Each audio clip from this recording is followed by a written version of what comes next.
Voici un classement des 20 personnes les plus riches d'Afrique. Aliko Dangote, Nigeria. Valeur nette, 11,3 milliards de dollars. Il a construit sa fortune dans l'industrie du ciment et est également impliqué dans la production de sucre et de farine. Aliko Dangote est un entrepreneur nigérian né en 1957 à Kano, dans le nord du Nigeria. Il est actuellement l'homme le plus riche d'Afrique, avec une valeur nette estimée à environ 11,5 milliards de dollars en 2021, selon Forbes. Dangote a commencé à faire des affaires dès l'âge de 21 ans, lorsqu'il a créé une entreprise de négoce de produits de base, qui a connu un grand succès. Il a ensuite élargi ses activités en investissant dans divers secteurs, tels que l'industrie du ciment, l'industrie sucrière, l'agriculture et les télécommunications. Aujourd'hui, Dangote Group, la société qu'il a fondée, est l'une des plus grandes entreprises du continent africain, employant plus de 30 000 personnes et réalisant un chiffre d'affaires annuel de plus de pays. Sawiris est également membre du conseil d'administration de Lafarge Holcim, le plus grand producteur de ciment au monde. Il est également membre du conseil d'administration de plusieurs autres grandes entreprises, telles que Adidas et Bezix Group. Sawiris est connu pour son engagement envers le développement économique de l'Égypte et de l'Afrique. Il a souvent plaidé en faveur de politiques qui encouragent les investissements étrangers et locaux dans le continent africain. Il est également impliqué dans des initiatives sociales, notamment en soutenant des programmes de développement communautaire et de protection de l'environnement. La réussite de Sawiris est le résultat de son travail acharné, de son engagement envers l'innovation et de sa vision pour un avenir plus prospère pour l'Égypte et l'Afrique. Mike Adenuga, Nigeria. Valeur nette, 7,7 milliards de dollars. Il a construit sa fortune dans les télécommunications et l'exploitation pétrolière. Mike Adenuga est un entrepreneur nigérian né en 1953 à Ibadan, dans le sud-ouest du Nigeria. Il est actuellement l'un des hommes les plus riches d'Afrique, avec une valeur nette estimée à environ 7,7 milliards de dollars en 2021, selon Forbes. Adenuga a commencé sa carrière en tant que vendeur de bibelots à l'âge de 22 ans. Il a ensuite créé une entreprise de transport de marchandises, qui a connu un grand succès.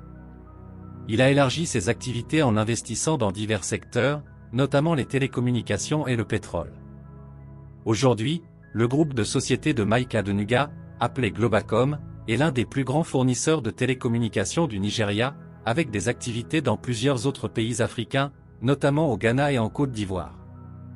Adenuga a également des intérêts dans l'industrie pétrolière et gazière, ainsi que dans l'immobilier. Adenuga est connu pour son engagement envers le développement économique du Nigeria et de l'Afrique.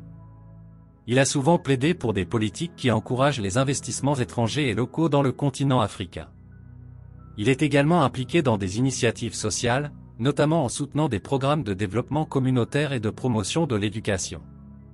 La réussite de Mike Adenuga est le résultat de son travail acharné, de son engagement envers l'innovation et de sa vision pour un avenir plus prospère pour le Nigeria et l'Afrique. Nicky Oppenheimer, Afrique du Sud. Valeur nette, 7,6 milliards de dollars. Héritier de la famille Oppenheimer, il a fait fortune dans l'industrie minière. Nicky Oppenheimer est un homme d'affaires sud-africain né en 1945 à Johannesburg, en Afrique du Sud. Il est connu pour être l'un des hommes les plus riches d'Afrique, avec une valeur nette estimée à environ 7,6 milliards de dollars en 2021, selon Forbes. Oppenheimer est le fils de Harry Oppenheimer, lui-même un entrepreneur et magnate des mines de diamants en Afrique du Sud. Nicky Oppenheimer a repris les rênes de l'entreprise familiale, De Beers, en 1998, après le décès de son père. De Beers est la plus grande entreprise de production de diamants au monde, et Oppenheimer a joué un rôle clé dans la transformation de l'entreprise en un conglomérat mondial. Oppenheimer a vendu la majeure partie de sa participation dans De Beers en 2012, mais il reste un important investisseur dans le secteur minier. Il est également un philanthrope actif et a créé la fondation Oppenheimer pour l'Afrique, qui finance des projets de développement économique et social en Afrique. Oppenheimer est un défenseur de longue date du développement économique de l'Afrique du Sud et de l'Afrique en général. Il a souvent plaidé en faveur de politiques qui encouragent les investissements étrangers et locaux dans le continent africain. Il est également connu pour son engagement en faveur de la protection de l'environnement et de la conservation de la faune en Afrique. La réussite de Nicky Oppenheimer est le résultat de son travail acharné, de son engagement envers l'innovation et de sa vision pour un avenir plus prospère pour l'Afrique. Johan Rupert, Afrique du Sud. Valeur nette, 7,2 milliards de dollars. Il a construit sa fortune dans l'industrie de la mode et du luxe. Johan Rupert est un homme d'affaires sud-africain né en 1950 à Stellenbosch, en Afrique du Sud. Il est connu pour être l'un des hommes d'une valeur nette estimée à environ 3,5 milliards de dollars en 2021, selon Forbes. Rebrab est le fondateur et propriétaire du groupe Cevital, l'une des plus grandes entreprises privées d'Algérie. Le groupe est actif dans plusieurs secteurs, notamment l'agroalimentaire, l'automobile, la construction, l'électroménager et la sidérurgie. Cevital emploie plus de 18 000 personnes et est présent dans plusieurs pays africains, européens et asiatiques.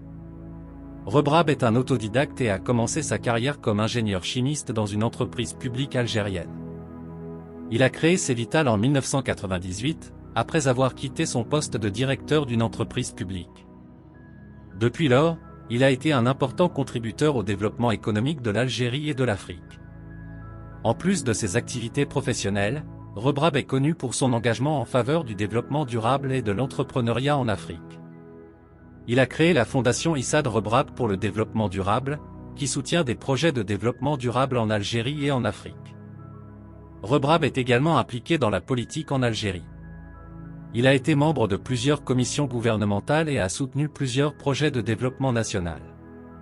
La réussite de Issad Rebrab est le résultat de son travail acharné, de son esprit d'entreprise et de son engagement envers le développement économique de l'Algérie et de l'Afrique.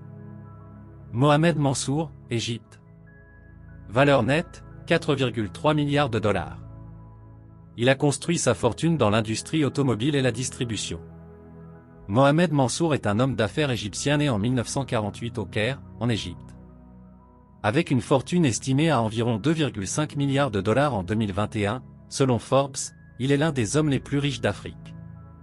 Mansour est l'un des membres de la famille Mansour, qui est propriétaire de l'entreprise familiale Mansour Group, l'une des plus grandes entreprises privées d'Égypte. Le groupe est actif dans plusieurs secteurs, notamment l'automobile, l'énergie, la distribution, les services financiers et l'immobilier. Il est également présent dans plusieurs pays du Moyen-Orient, d'Afrique et d'Europe. Mansour a obtenu un diplôme en génie mécanique de l'Université du Colorado aux États-Unis.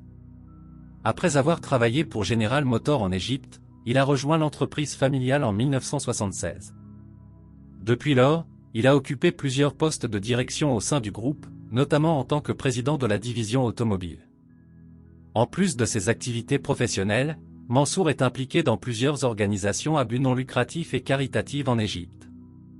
Il est également un fervent défenseur de l'éducation et a fondé la Fondation Mansour pour l'éducation et le développement communautaire, qui soutient des projets éducatifs en Égypte. La réussite de Mohamed Mansour est le résultat de son travail acharné, de son esprit d'entreprise et de sa gestion efficace de l'entreprise familiale. Abdul Samad Rabiu, Nigeria. Valeur nette, 4,2 milliards de dollars. Il a construit sa fortune dans l'industrie du ciment et de l'agroalimentaire. Abdul Samad Rabiu est un homme d'affaires nigérian né en 1960 à Kano, dans le nord du Nigeria. Selon Forbes, sa fortune est estimée à environ 4,2 milliards de dollars en 2021, ce qui en fait l'un des hommes les plus riches d'Afrique. Rabiu est le fondateur et président du groupe BUA, une entreprise diversifiée présente dans plusieurs secteurs, notamment l'agro-industrie, la cimenterie, les ports, l'immobilier et l'énergie. Le groupe BUA est devenu l'un des plus grands producteurs de sucre, de farine et de ciment du Nigeria. Rabiu a commencé sa carrière dans l'entreprise familiale, le groupe Abdul Samad Rabiu, ASR, Group, qui était à l'origine un importateur de riz et de sucre. Il a ensuite créé BUA en 1988, qui a connu une croissance rapide et est devenu un leader dans plusieurs secteurs clés de l'économie nigériane. En dehors de ses activités professionnelles, la réussite de Naguib Sawiris est le résultat de son esprit d'entreprise, de sa vision et de sa capacité à identifier des opportunités dans des secteurs en croissance. Kobeker, Afrique du Sud. Valeur nette, 2,8 milliards de dollars. Il a construit sa fortune dans les médias et la technologie.